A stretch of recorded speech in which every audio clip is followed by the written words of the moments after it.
Hi and welcome to another Photoshop tutorial by Steve. In this video I'm going to teach you a couple of different ways to blur the background in your image. And if you happen to watch my basic blur tool video, you would have seen how I did this blurring in the background here.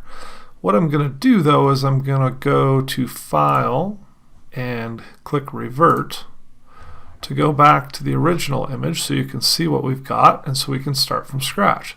And you'll notice it's quite a bit crisper in the background in the original version. And what we're going to talk about in this video is basically three things. I'm going to show you how to make a selection of the background, which you probably already know how to do, but I'm going to run through that real quickly. And then I'm going to show you how to use the blur tool to blur only within that selection so you get a nice good clean blur along the edges and leave this guy nice and sharp.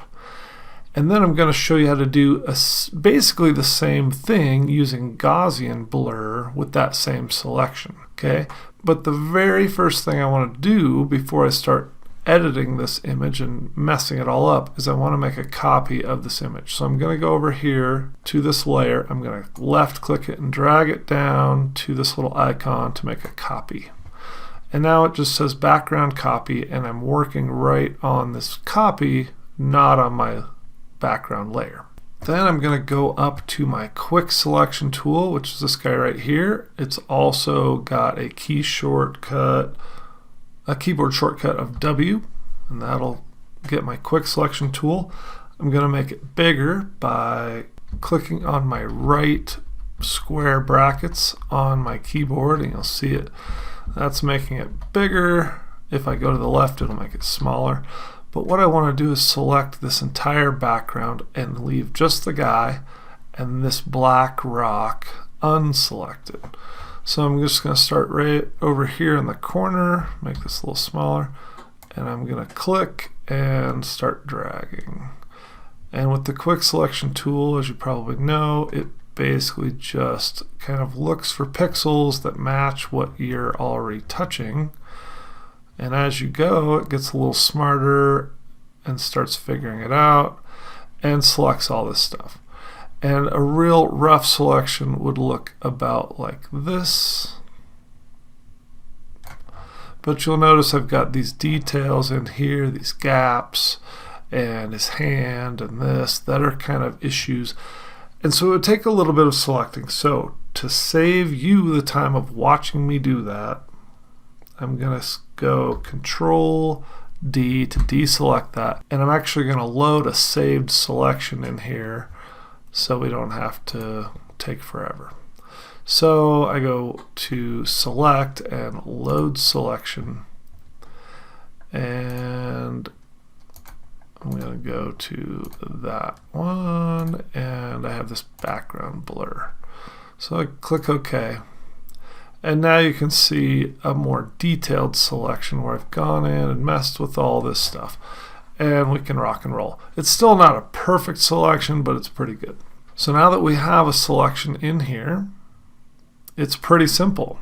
You can either just go to the blur tool, which is this guy right here, and you can set it on, let's go with like let's start with 100% strength. So you just crank that up to 100%. You can also do that here. Leave this mode on normal, and if you need to check this to adjust the hardness or the size, this would make it a really sharp edge where you blur it, and this will make your blur have a softer edge, which is my preference generally. You could go a little harder like that, but I like to just keep it really soft. And then you can hit enter to close that screen. And then the nice thing about this, and if you've seen the other video, you will remember that I had to kind of gently work around this guy, and it doesn't create the perfect transition. But with this, I can just blast right over him, and he is not selected, so my blurring is not going to affect him. And in fact, let me turn the strength down a little bit. It's always better to work with a little less and build up to more. So what I'm going to do is make this really big, make my tool really big using the square bracket, the right square bracket, and then I'm going to click and just start dragging across.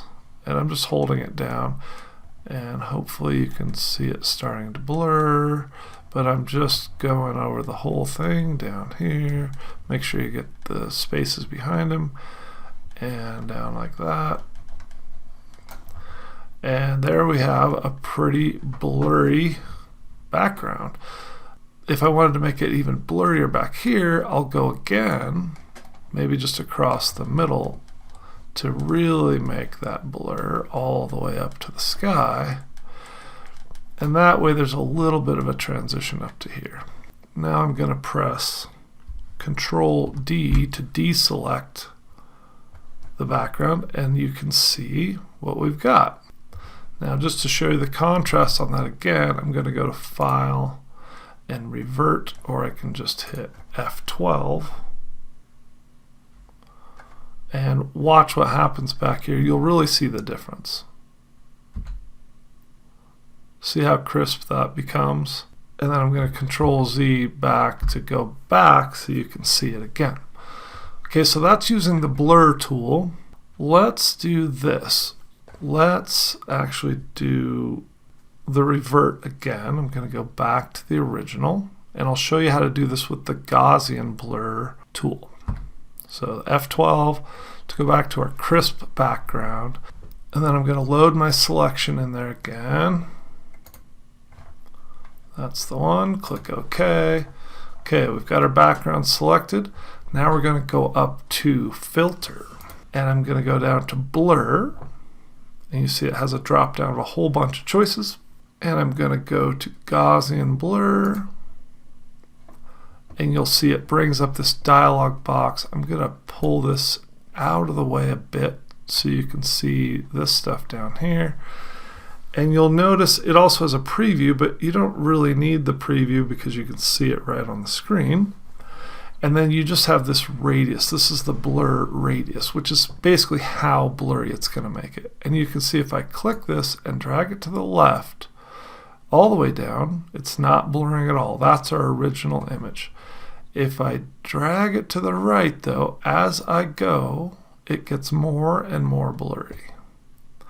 And if I go all the way up like this, well, then it's completely blurred out. And obviously you don't want to go that high because that would just be, well, I don't know, maybe you're going for a foggy background effect or something, and maybe that would be cool. But what we're shooting for is a subtle blur. You know, if we wanted to be kind of serious about it, we could go to about 2.5 to 3 pixels. I mean, that's a pretty intense blur. All right, and then we're going to go ahead and click OK. And I will Control D to deselect it. And again, you can see we've got our blurry background and our crisp foreground. Let me change my tool to the Move tool because I don't like this big circle. There we go. The difference between using the Gaussian blur like that in this scenario and using the blur tool is that the blur tool, we actually kind of feathered it in, so it blended in and got less blurry as it got closer, whereas the Gaussian blur just blurred everything in the background the same. And it's really kind of just up to you what you prefer and what effect you're looking for. The place I like it the least is kind of like right back here where it's like kind of a weird contrast maybe. But anyway, you get the idea of how to use the tools. And so I hope you'll go out and practice with these and just do it on whatever image you're trying to work on and play around with it and do some background blurring. So thanks so much for watching. I hope you'll like this video, subscribe to the channel, join one of my courses. You can see the courses down in the description below. And thanks so much for watching, and I hope you have an awesome day.